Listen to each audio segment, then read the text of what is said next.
राम जन्मभूमि परिसर में मंदिर निर्माण में 30% कार्य लगभग पूरा हो चुका है और अब मंदिर के फर्श को तैयार किया जा रहा है, जिसके स्ट्रक्चर के निर्माण का कार्य प्रारंभ हो जाएगा।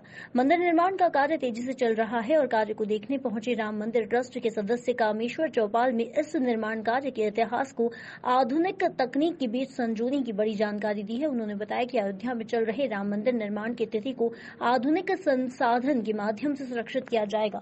दरअसल मंदिर निर्माण में हर एक प्रक्रिया में शामिल होने के लिए पूरी जानकारी ट्रस्ट अपनी वेबसाइट पर तैयार कर रहा है। अयोध्या पहुंचे कामेश्वर चौपाल ने जानकारी देते हुए बताया कि 2 वर्ष से जो वैश्विक महामारी थी उससे न केवल हमारी विश्व में प्रभावित हो रहा है, इसीलिए जो हम लोगों की पहली योजना थी वह भी प्रभावित हुई है और एक लंबा समय ठीक होने में लगा। फिर भी जो लक्ष्य हमने रखा है उसके दृष्टिगत कार्य संतोषजनक माना जा रहा है और काफी तेजी के साथ कार्य चल रहा है और सभी प्रकार की बाधाओं से पूर्ण होते हुए भी भवन निर्माण समिति ने काफी तत्परता और बुद्धिमत्ता से कार्य को आगे बढ़ाया है। वहीं कामेश्वर चौपाल ने बताया कि राम जन्मभूमि का कार्य सदियों तक समाज को प्रेरणा देने वाला है और भवन निर्माण समिति वह हर बिंदु पर गंभीरता से विचार करते हैं, कार्य को आगे बढ़ा रहे हैं। उन्होंने बताया कि टेक्नोलॉजी का समय आ चुका है और उन सभी प्रक्रियाओं को किया जा रहा है। हर एक कार्य का लेखा जोखा चलता रहता है। उन्होंने बताया कि टाइम कैप्सूल को लेकर भी विचार आया था, लेकिन मंदिर के मॉडल में परिवर्तन हुआ और आज पूरा कार्य एक्सपर्ट के चिंतन और संतुलन के मार्गदर्शन में हो रहा है। वहीं उन्होंने बताया कि पहले किसी जमाने में किसी भी चीज को सहेजना कठिन था, लेकिन अब सब कुछ सरल हो गया है। किसी चीज की जानकारी इंटरनेट से प्राप्त हो सकती है और सभी चीजों के लिए आधुनिकता अब समाज में आ गई है। वही बताया कि जिस तरह से मंदिर के निर्माण कार्य में पत्थरों की आवश्यकता होगी, उसी तरह के पत्थरों को लाने का क्रम भी शुरू किया जाएगा। यदि पत्थरों को व्यवस्थित नहीं रखा जाए तो बाधाएं आ सकती है, इसीलिए इस बात पर ध्यान दिया जाएगा। मंदिर निर्माण के लिए सभी को एक साथ संकलित करने का हमारा उचित होगा, तो जितना रिक्वायरमेंट होगा उसी के माध्यम से पत्थरों को लेने का कार्य भी किया जाएगा। देखिए, यदि प्रतिशत में उसको आंका जाए तो 28-29% काम पूर्ण हो गया, ऐसा कहा जा सकता है। एक वैश्विक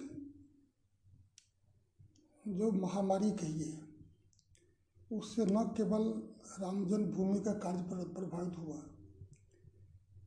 बल्कि पूरे विश्व प्रभावित हो गया उससे। हम लोग भी प्रभावित हुए। तो जो हम लोगों की पहले की योजना थी वह दैवग्रस्त हो गया।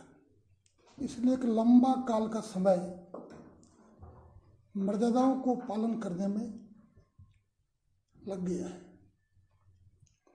फिर भी जो लक्ष्य हम लोगों का है उसमें हम संतोष व्यक्त कर सकते हैं कि काफ़ी तेज गति से काम चला है और विभिन्न प्रकार के बाधाओं के होते भी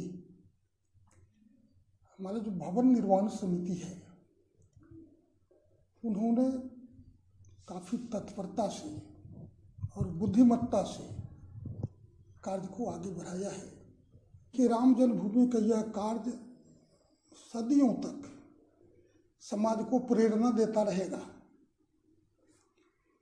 इसीलिए जो निर्माण काम में लगे हुए लोग हैं और हमारे जो भवन निर्माण समिति है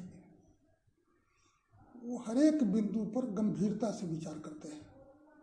एकदम मंदिर बनाना है तो तेजी से कर दे, ऐसा नहीं। उसमें सभी बातों की विचार गंभीरता से होती है। कार्य के प्रगति के कई आयाम हैं और उन सभी आयामों पर विचार हुआ है। रिटेनिंग वॉल का भी और मंदिर निर्माण का भी। तो एक जो हमारा रॉ मटेरियल है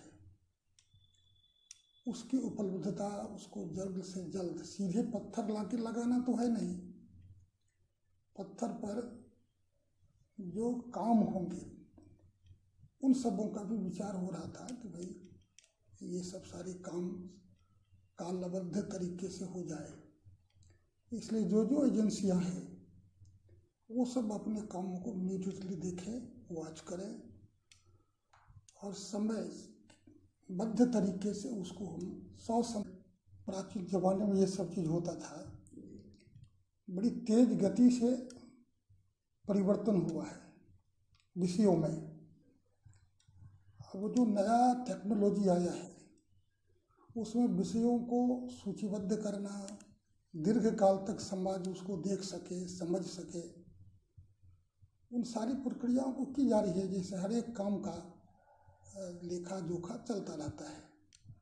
अब आपको बता दें कितनी प्रगति हुई है। तब के ज़माने में चीज़ों को सहेजना कठिन था, अब के ज़माने में तो ऐसा सुलभ हो गया है कि आप नेट पर चले जाइए। चीज़ों को सहेजने के लिए एक ही विधा नहीं रह गया है, बहुत सारे विधा हैं, उनका उपयोग किया जा रहा है। जैसे आवश्यकता होगी वैसे वैसे पत्थर लाए जाएंगे। आप कल्पना कर सकते हैं कि जो पत्थर रखे जाएंगे वो मंदिर के इर्द गिर्द रखे जाएंगे और व्यवस्थित नहीं रखे गए तो फिर निर्माण में बाधाएं आएगी। तो उसके सारे व्यवस्थित ढंग से रखने के लिए सारे चीज़ों को एक बार संकलित कर लेना, वो भी एक